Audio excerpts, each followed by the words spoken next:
So, here we go. 20 seconds remaining. It is DD2 qualifying heat 2. Two of the three heats they'll be doing today. You see the exhaust fumes rising from these shifter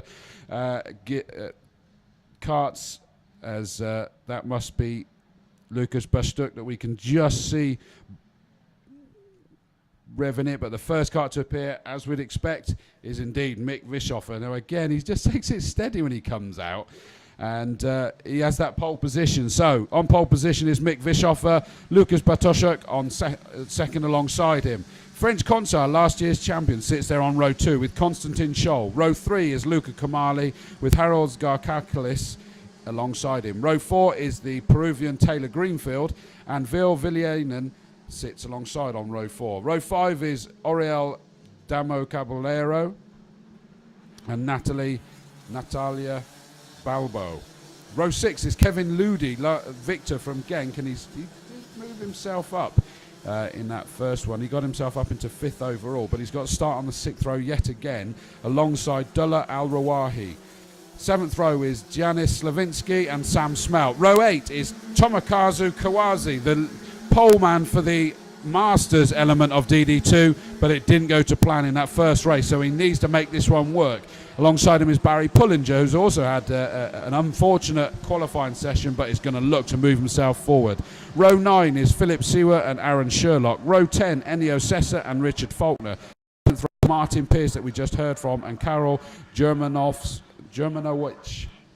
Apologies if I got that wrong. In 12th is Slavomir Moransky and Marius Rauer. In the 13th row, Andreas Laskaratos and Ilja Aloskins. And all alone on the 14th row, Cosimo Durant, who was excluded from qualifying due to a marshal touching the cart after they were supposed to be cleared. But he did a fabulous job in that first race, moving himself up very strongly indeed. Where did he get up to? Up to 12th position after starting in 27th place. So how much further is he going to be able to go this time? Remember, he's just got to keep it consistent today to get himself starting as high as he can on the pre-final tomorrow, and then continue that forward momentum.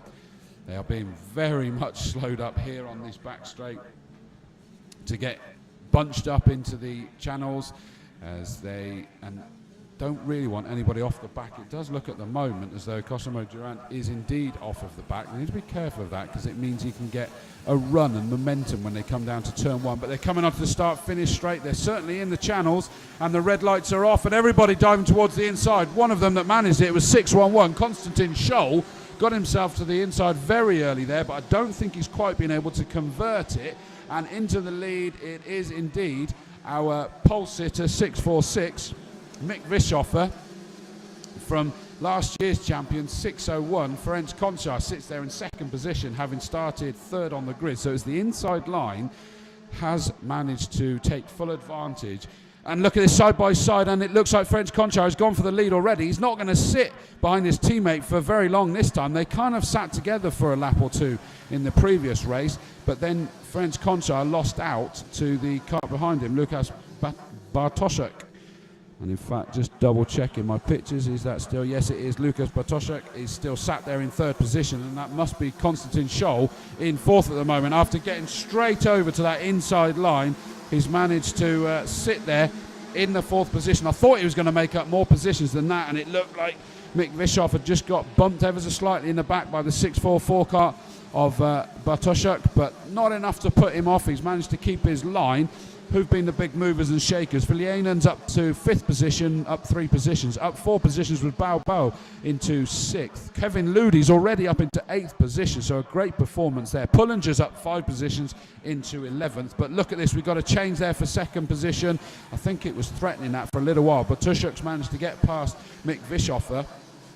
And he needed to do it quickly, because last year's champion, Ferenc Koncar, in the 601 cart was already starting to move off. We've had a bit of a collision further back there. 2 of the carts come together. I'm not sure who they are just yet. Side by side there, 630. And who was with him? Villainen, and was that Balbo that's there, which has enabled Ludi to now get right on the back of these two. It is indeed 6-5-6. Balbo, Villienen, and now Ludi's right there, who in fact has carried everybody else, quite frankly, with them. But out in the lead, stretching his legs, is French Conchar. I think it's dangerous. If you let French Conchar out the front, I think it's good night and sleep well, because he's going to just turn the screw and just start to disappear off into the distance. There's a reason why he's got the one plate on that. 6:01 means last year's champion.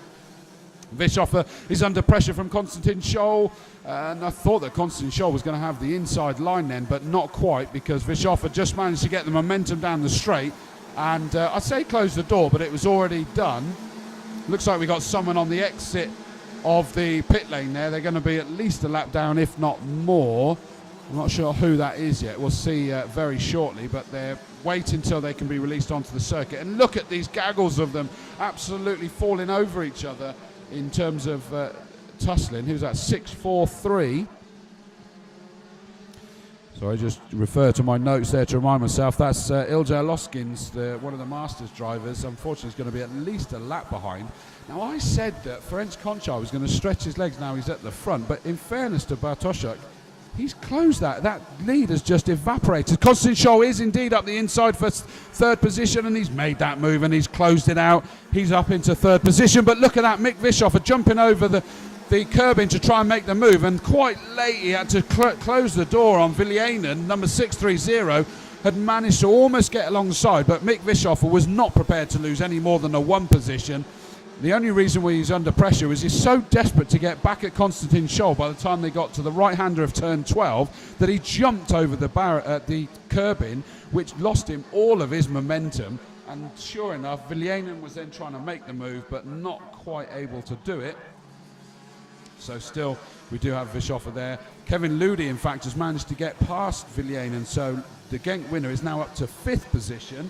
But out front, that lead has just absolutely evaporated. But is Ferenc Conchar going to then suddenly realise that the driver's there and go, OK, I can't take it quite so easy anymore, and just try and canter off into the distance ever so slightly.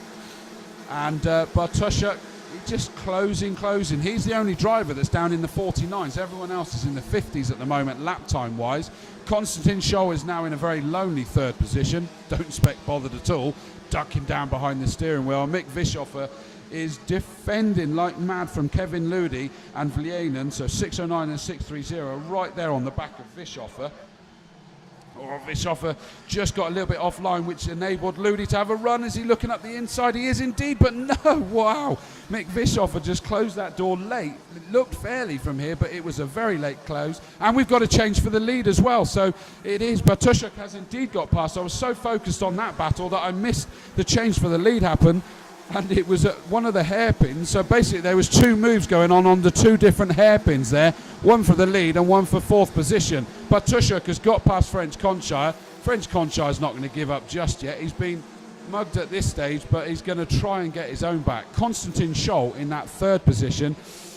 Totally lonely, well and truly on his own. No pressure from behind. Not able to assert any pressure on these front two. But he's probably hoping that they're going to now start falling over each other. But if anything, it kind of looks the other way, doesn't it? Bartoszek is just kind of making the move up front. Look at this gaggle for fourth backwards. It's just line astern and all trying to find a place to make a move. And I think we do indeed have a challenge, and we've got someone up in the air. That, I believe, is going to take out, is that Vischoffer that's out? We'll have to see as they come across the line. I think that Vischoffer may well be out, and it was the Villienen 630 that went up in the air there. Konstantin Scholl still in third. Now in fourth is Caballero Dalmau.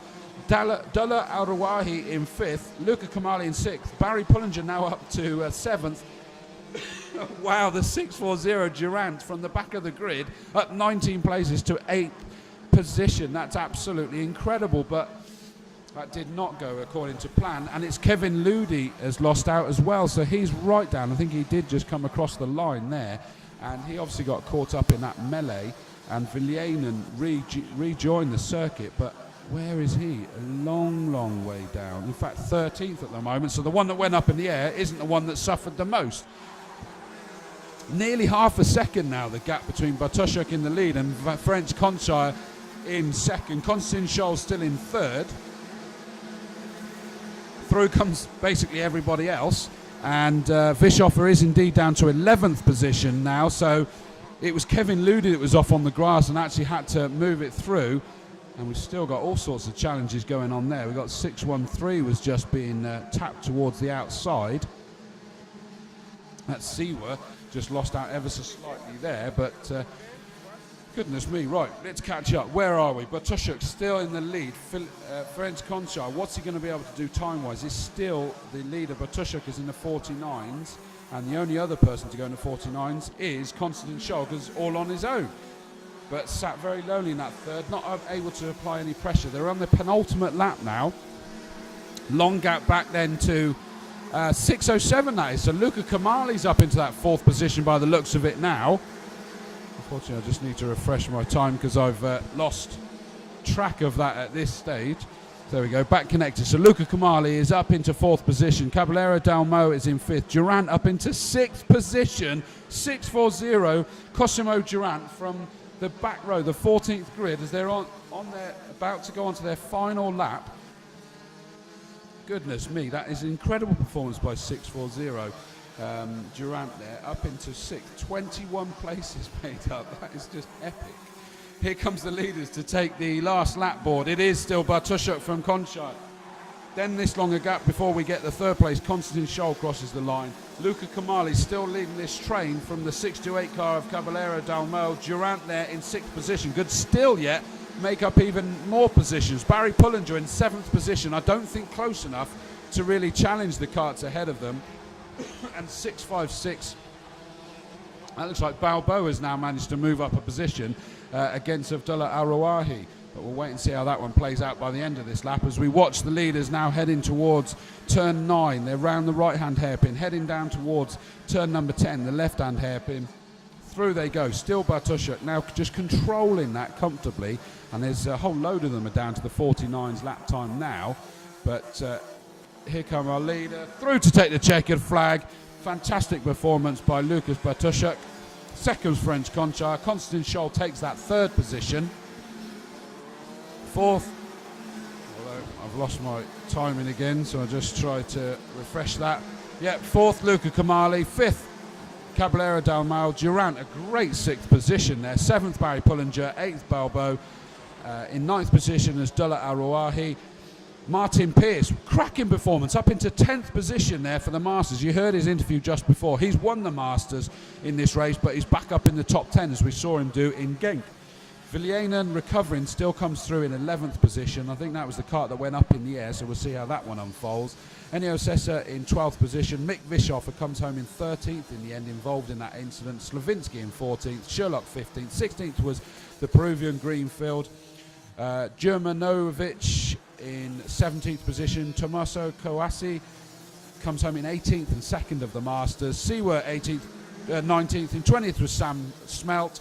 Ruin 21st, Muransky, Lascaretos, Faulkner, Garkaklis and Aloskins, and unfortunately Kevin Ludi, our Genk winner, did not actually finish the race. So we had 26 finishes out of the 27, and my goodness, that got really interesting in the sort of 4th position backwards, and great performance by Bartoszek to come through, sneak past Konchar and then never really look past then. That's heat 2 of the DD2.